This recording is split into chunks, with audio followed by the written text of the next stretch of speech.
بسم اللہ الرحمن الرحیم۔ اگر اللہ نے تمہیں آزمائش میں ڈالا ہے تو جان لو یہ کسی بے مقصد دکھ کی کہانی نہیں، یہ تمہارے رب کا خاص پیغام ہے، ایک اشارہ کہ وہ تم سے محبت کرتا ہے۔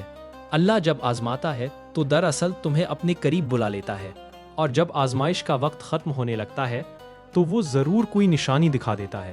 سنو، اگر تم کسی اشارے کے انتظار میں ہو تو سکون سے سانس لو، تمہارا رب تمہیں پہلے ہی اشارہ دے چکا ہے، وہ تمہیں اتنا قریب کر چکا ہے کہ دعا کرتے ہوئے تمہاری آنکھیں بھیگ جاتی ہیں اور تم ہر لمحہ اسے راضی کرنے کی کوشش میں رہتے ہو۔ جس رب نے تمہیں اپنے قریب کر لیا ہو، کیا وہ تمہیں ادھورا چھوڑ دے گا؟ کبھی نہیں۔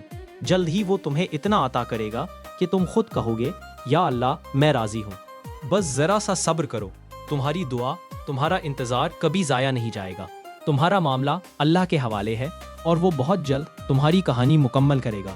یقین رکھو، جو آنے والا ہے وہ تمہارے سارے دکھوں کا جواب لے کر آئے گا۔ آمین یا رب العالمین۔ اگر آپ کو یہ دینی باتیں اچھی لگیں تو لائک، شیئر اور سبسکرائب ضرور کریں۔ اللہ آپ کا حامی و نگہبان ہو۔